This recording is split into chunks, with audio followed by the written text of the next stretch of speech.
Buddy, By unpopular demand, we're back. this one's for all my fans out there.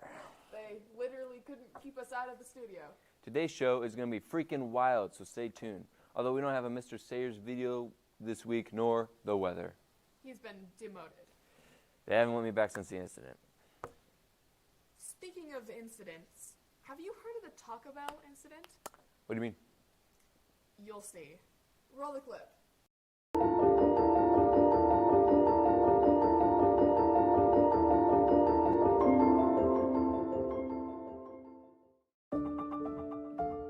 It was my 5th grade year. It was me and my mom, and it was a beautiful day outside. A high of 76 degrees and a low of 67.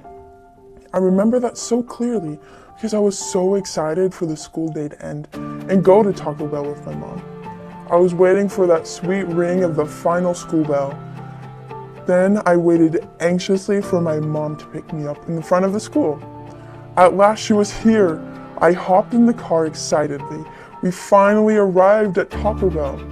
I've been to Taco Bell a lot throughout my life, but this experience I will never forget.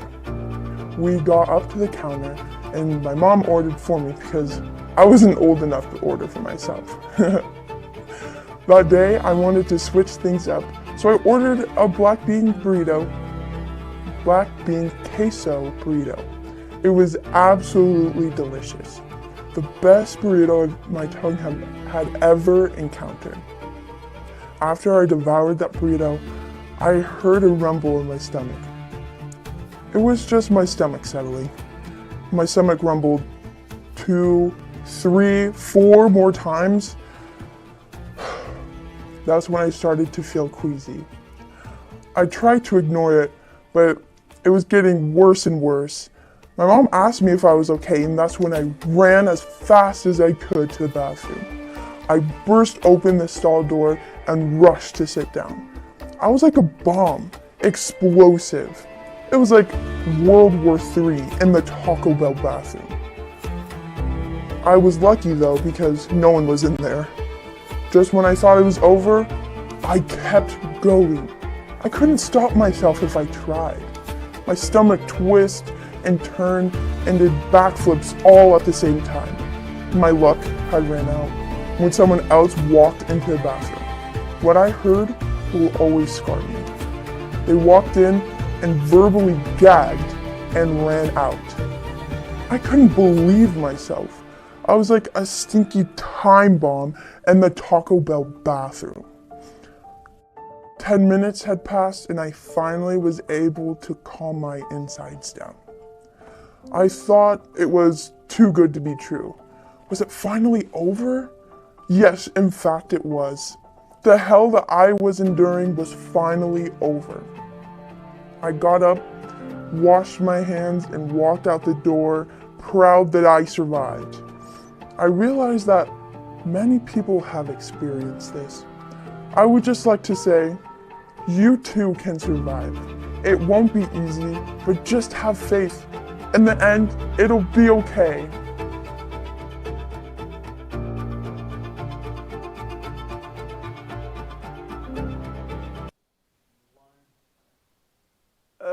Oh, that incident. Yeah, they shut that place down afterwards. Oh, finally. Anyway, we have a poll in the chat. We are playing a game of rock, paper, scissors later and need to know who you think is going to win. This is important. So, that should be in the chat, like, eventually. I don't know if it is or not, but it should be. Because I can't see it. Alright, anyway, next up, we've got a magical, non-boring documentary. Enjoy, I suppose. I mean, we can't force you to enjoy it, but we'd appreciate it. Your future? Do you want to widen your horizons? Then you should consider joining Skills USA. We are a national student-led organization with the main focus of growing your personal skills, workplace skills, and technical skills. Over 400,000 teachers and students across 140 occupational categories compete yearly. Join today and channel your passion.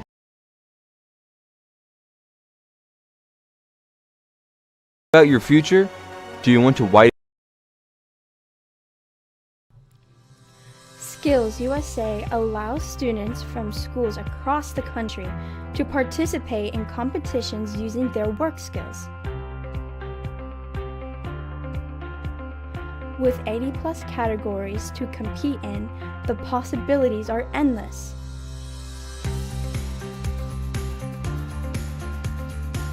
Without a doubt, Skills USA has something for everyone. Do we know? I guess you think I win. Cool. We'll find out later.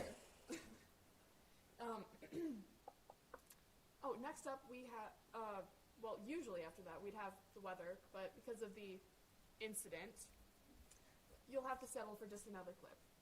Oh yes, we got a super fun video for you. Definitely not another documentary. Wink, wink.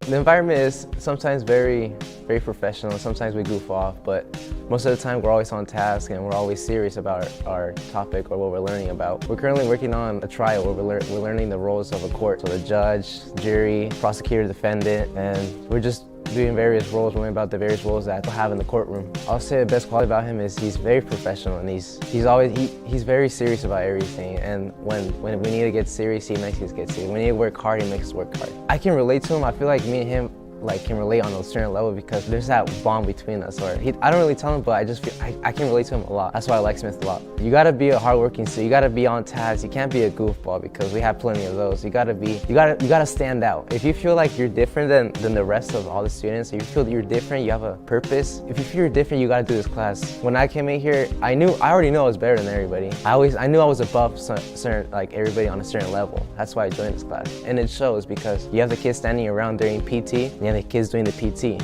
Or you have the kids goofing around during class and you have the kids taking notes. So you gotta be a very professional student. You have to do a total of like 3 speeches in this class and you have to present in front of the class, and that's been the toughest part because I was never really big on public speaking or wasn't really that confident. I've gotten better at it thanks to this class. I see myself pursuing law enforcement, continuing this field because this class just made me fall in love with it even more, and I love law enforcement. Can't wait to make a difference in the community. If you want to make a difference, join this program because it can help a lot. Not even if you want to continue law enforcement, like this program has so many you learn so much other things in this program than not just law enforcement. It helps you a lot in your life as well. Intriguing. Last up, we've got an interview. Whoa, to the Schiffler. Wow. Thank you so much, guys, for that wonderful commentary from the desk. And I'm here with Brent Cummings, and he is the Director of Early Learning and Family Engagement. Welcome to the show. Thank you. It's good to be here. Awesome. Okay, so tell us a little bit about your history and how you came here in Walla Walla. Well, I met my wife in college. We were both at the University of Montana, and she was more or less raised here in Walla Walla, and I was still in school.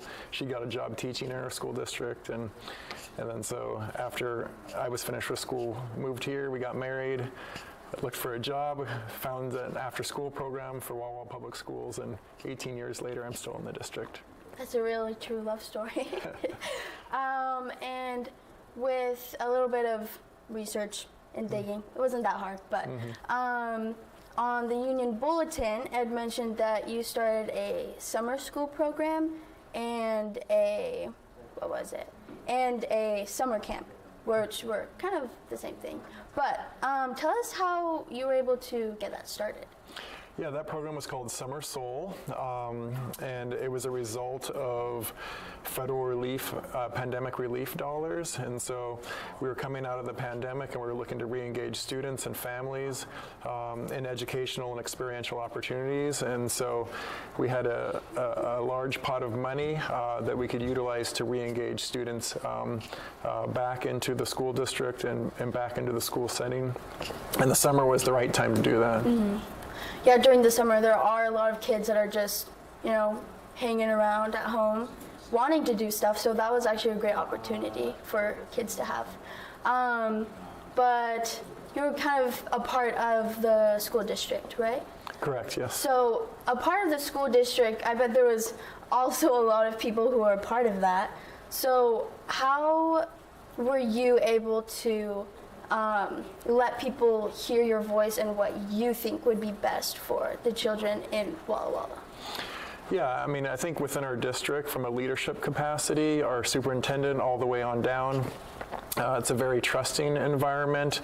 We all have a common vision in terms of our goals and objectives, and then from a leadership style, it's like you know your roles and responsibilities within that, and then we're going to give you the resources and support you need to do it. And so from my framework coming from after school, I had a good notion of how to engage students and families in outside of school type activities. And so the summer program was just take that knowledge and bring it to a larger scale, and just so scaling up the resources, scaling up the support, and really it was a team effort. That's awesome. And what is advice that you would give to, let's say, like future kids who are wanting to go in the career that you have? What is your advice to them to help them get their voice out and what they think would help better the community? Yeah, so if someone's looking to go into my career, I think the first step is post-secondary education, right? So going to college, getting a degree, and the simple fact of having that degree, it just opens so many more doors for you and gives you a lot more opportunity. And so once you obtain that degree, then it's like follow your passion. If your passion is education and working with people, then the profession that I'm in, which is public education, is a perfect fit for that. And so it's really kind of finding where you are and leveraging your degree or your credential or whatever it might be and following that passion. Awesome. I hope you guys were taking notes, by the way. So we are in the Careers in Media classroom, and one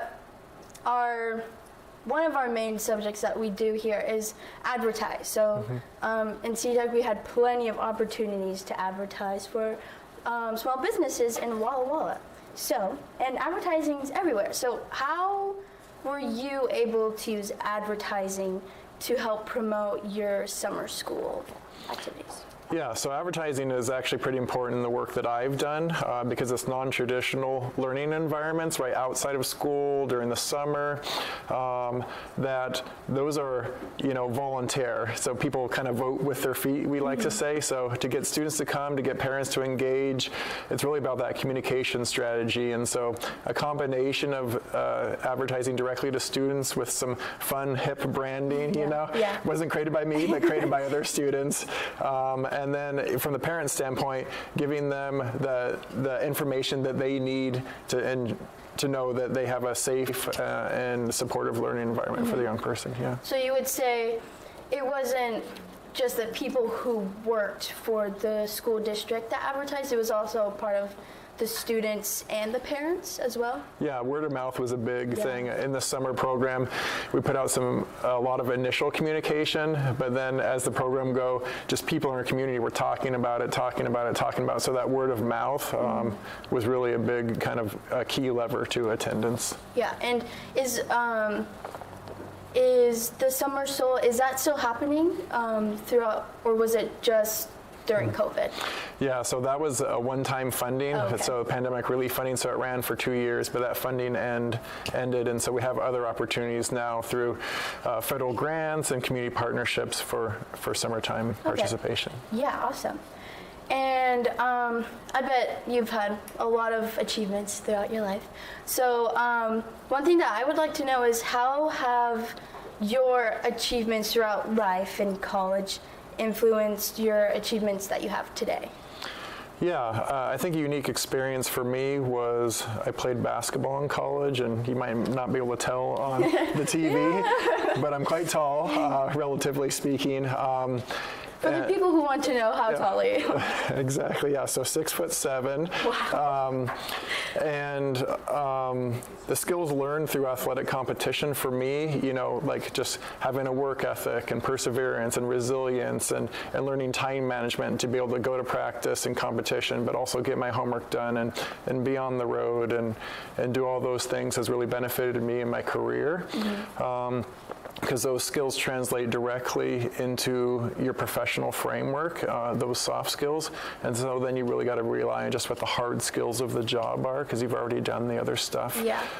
So I'd really advocate for all students, all young people, to pursue their interests and opportunities that are related to school, extracurricular, athletic, whatever that might be, to really build and bolster those skills and for future success. Wow, okay. That's awesome. And we are running short on time, but the last most important question, moth or butterfly? Butterfly, absolutely. Awesome. Okay, I'm gonna have to tally that on our board. Brett Cummings, everybody! Yay! Thank you so much for taking the time to come here. We all really appreciate it. It was a pleasure. Thank you. And back to the desk. Amazing. The more you know. Next, and finally, and last, we have a how-to video about how to light your subject correctly while filmmaking. Roll the clip. Instruction segment. So here we have our two subjects, Monica the mannequin and Justice, but there seems to be an issue. The lighting isn't balanced nor well lit enough, so let's go fix that. First, you'll want to start by turning on or up all the main lights, which includes the key light, fill light, and hair light. Oh, don't blind the subject. First off, make sure you have your house lights off before doing anything, as they can interfere with lighting. Once you've done that, turn on the key light, which is the main light source. In order to fill in more details, you'll need to turn on the fill light, which, as it says, only fills in remaining shadows. Last, but certainly not least, there is the hair light, which is vital for separating the subject from the background. Looking great! Now there's just one small thing left to do, and it's with Justice. As we can see in his glasses, there happens to be a little bit of a glare. To fix it, you'll need to move your lights up or down, right or left, until you can no longer see the glare. Fantastic! You now know the basics of how to light your subject in a balanced way. Pretty much the main reason you would want to have your lighting balanced is for general purpose use or getting as much detail as possible. Now back to the show. Now that was captivating. Anyways, now it's time for the game of rock, paper, scissors. You were right. That's all for today.